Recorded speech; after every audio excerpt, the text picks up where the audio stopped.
What is up, everyone? JD here. I hope you're all doing well today. Today I'm really excited to bring you a new knife review. We're going to be looking at the recently released Banter, the updated version with the new marbled carbon fiber scales that are on this knife and the coated S35 VN blade. As you know, I've changed the format on my channel, so I do open and carry the knife. I do bring the box out here so you can see what type of box it's coming in. I bring the pouch out so you can see what it's coming with. So this is one of the nicer pouches from that I do like. It does have the dual pockets so that if you're carrying you know, for vacation, you want to throw a couple of knives in here and you want to carry them, you have that option. It does come protected in the bag. It does have the moisture wicking pack down in the box there. You get a very nice microfiber cloth. You get the warranty information here. You get a couple, well, actually you get 3 stickers. This one does include the actual Banter sticker in it, which I think is, you know, it's nice that they throw it in there as well. But this is probably one of top selling models outside of the Elementum. I'm sure the Elementum is their top selling knife. So let's go ahead really quickly, run through the specs, comparison knives, thoughts and impressions, and alternative options. So the Banter has a 2.9-inch S35 VN blade, 3.6-inch shredded or marbled carbon fiber handles, overall length 6.52 inches. So this is the realm where I constitute a 5th pocket carry or a in the pocket carry with an organizer for me personally. Claimed weight 2.61 ounces. Let's go ahead and check the weight. That's an interesting weight because I consider this to be like a bug out competitor, and it's a little bit more weighty than that. So 2.7, they claimed, what did I say? 2.61. I had to look for where I had that written down. So 2.7 on the scale, not too bad. Let's go ahead and run through the size comparison knives, and then we'll run through some thoughts and impressions and alternatives. First up, I'm going to bring out the Spyderco Yojimbo 2. As you can see, and I think you'll notice that for most of these knives, this is going to be smaller than anything that I'm throwing out here today. Here is the Spyderco Shaman for the size reference. It's also comparable to the Para 3 and the PM2 for size reference. So you can see this is just a much smaller knife. All right, let's go ahead and move these out of the way. Let me grab my crossbar lock comparison knives. First up, we're going to bring out the Benchmade Bug Out. You can see the Bug Out is just a longer overall knife, and they both have a very slender profile. I'll also bring out the SIG K320 made by Hogue. As you can tell, this is just a much smaller knife. And just in case you for some reason are not familiar with and or do not have either one of those knives, I'll bring out a couple of budget comparisons. This is going to be a little closer in size. This is the Kubi KE321, aka the Kubi Royal, and then the Buck 110 Slim, which is a budget knife that I really do like. It's a USA made sub $30 knife. Really nice comparison here, so you can tell this is just a very small, and again, 5th pocket in my opinion, and definitely in my collection, type of knife. So let me go ahead and get into my thoughts and impressions on this particular knife. As you can tell here, it has a fantastic look. The marbled carbon fiber, I think it looks really good on here. It feels really nice in hand, and it has surprising ergonomics, meaning that this actually fits in hand and feels really good in hand. I was amazed that I'm able to get a full 4-finger grip on here and still have all this blade space. Again, with it having the 2.9-inch S35 VN, it has a fantastic drop point. Very easy to get out onto the tip and do some utility cuts. This is an excellent, like, you know, worker knife, utility knife, or a smaller carry if you're not into the bigger carries. Access to the lock bar, it's a little tight, but they did such a good job with the jimping that actually just getting on top of it and sliding it over works really well. It came really well tuned, has a really nice detent, so you can get the knife out with authority and you're not going to have to worry about failing it. So you have to ramp up to push out on that. It might be a little tough until it breaks in a little bit more.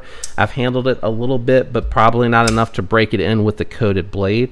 Has a very nice thin slicey blade, flat grind that comes nearly to the top, and the thumb studs are out of the way of the blade path. It has a very nice edge from the factory, so you can tell this is just going to be a shredder of a knife. I mean, this thing is going to slice through most of, if not all, of the tasks that you put in front of it. It goes through cardboard even better than that. Really do like this, again, as a companion carry knife. I kind of wish that when they did the revisions, they would have gotten rid of the drill out hole and moved to the crossbar here. I feel like that would be an easy update to do there. But again, they are keeping the price on these pretty low, so I do kind of understand it.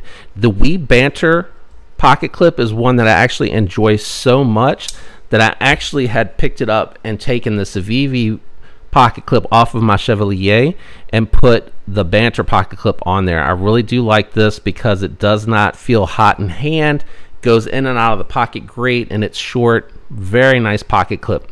You do have ceramic bearings in the pivot. Keep that in mind if you're looking at this as an alternative to a bug out or a pair of 3.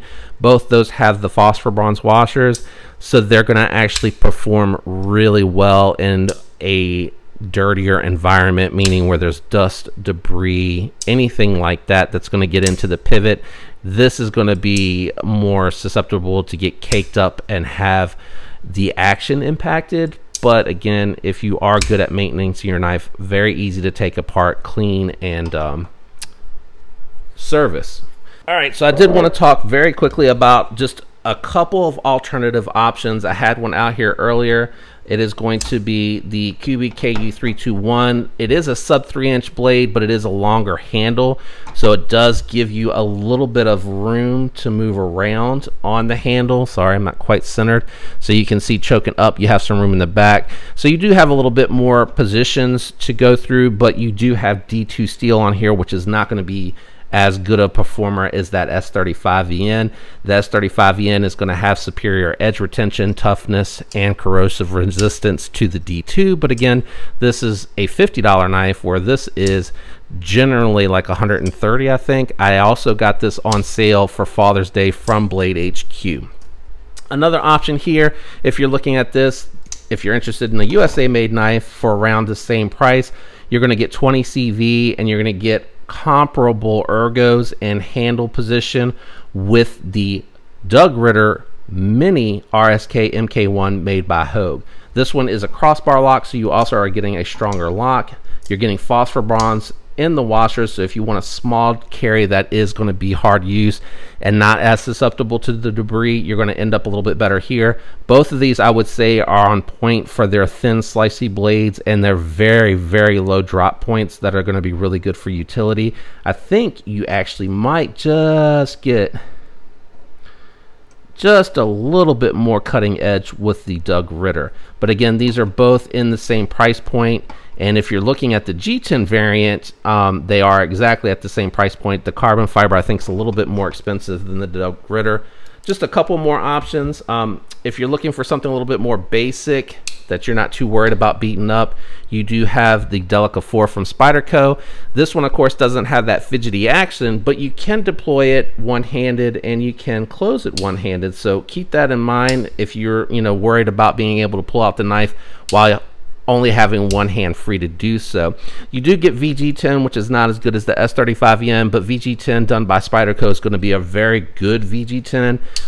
So it is going to perform really well. And again, you are getting that size reference point. That is a Seki City Japan made knife. Last but not least, just something that I thought would be fun to throw out here because it does have multiple means of deployment, is $50. And it does have 14C28 in. That is going to be your petrified fish mini beluga, and these are identical in size. When I went through and looked at my inventory of knives that were identical, I mean, you're talking just minimal difference in handle length, blade length here. You do have more belly on the beluga. This is going to go through cardboard really nicely. Not that the Banter is not, I'm just saying that it is. And it's fun because you do have Damascus like you do on the Doug Ritter Mini RSK MK1, so that's really nice. This has a fantastic pocket clip that I didn't mention. So this does not appear to be reversible. So that is something to keep in mind. You do get a reversible and extra hardware with the Mini Beluga, and you do get a reversible pocket clip with the Doug Ritter and the Delica 4 that I mentioned earlier.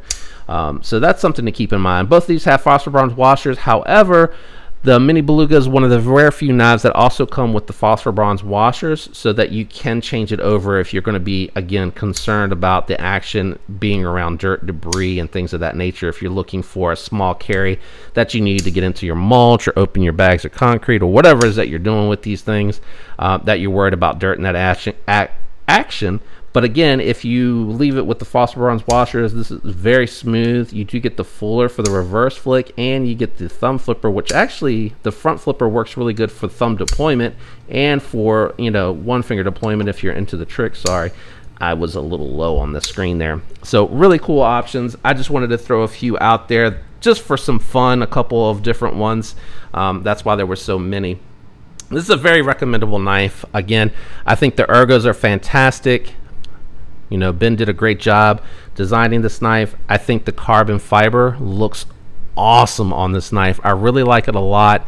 It goes in and out of the pocket really smooth, great one-handed. Even though it doesn't have access to go down into the lock bar, if you're the type of person that likes to come from the side, it's going to be a little bit tougher because you're going to have to put your finger on top of that lock bar and then slide it over so you don't have as much contact surface.